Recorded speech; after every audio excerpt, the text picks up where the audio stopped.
Ito ang lalaking 6 na beses na namatay, ngunit 6 na beses ring muling nabuhay. Mga kaibigan, sa Tanzania, East Africa, may isang taong nagngangalang Ismail Azizi na pumukaw sa atensyon ng mga tao sa kanyang komunidad pati na ng iba't ibang bansa. Ayon sa reports, ay 6 na beses na itong idineklarang patay ng mga medical doctors, ngunit katakatakang misteryoso itong nabubuhay. Una ay noong naaksidente ito sa kanyang trabaho at nung dinala na siya sa morgue ay bigla na lang itong gumising.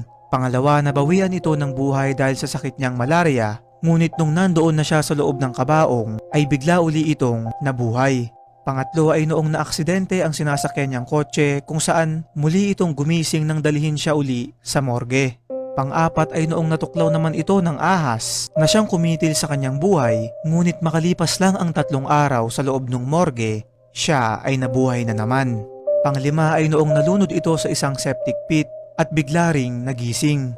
Pang-6 at panghuli ay dahil pinaghihinalaan na siya ng kanyang mga kapitbahay na baka siya raw ay isang mangkukulam na gumagamit ng dark magic, ay nagkaisa sila upang siya ay sunugin at sa huling pagkakataon siya ay muling nabuhay. Umani ito ng samot-saring reaksyon mula sa mga tao kung saan sinasabi ng iba na baka raw hindi niya pa talaga oras o di kaya naman ay meron itong kasunduan sa demonyo.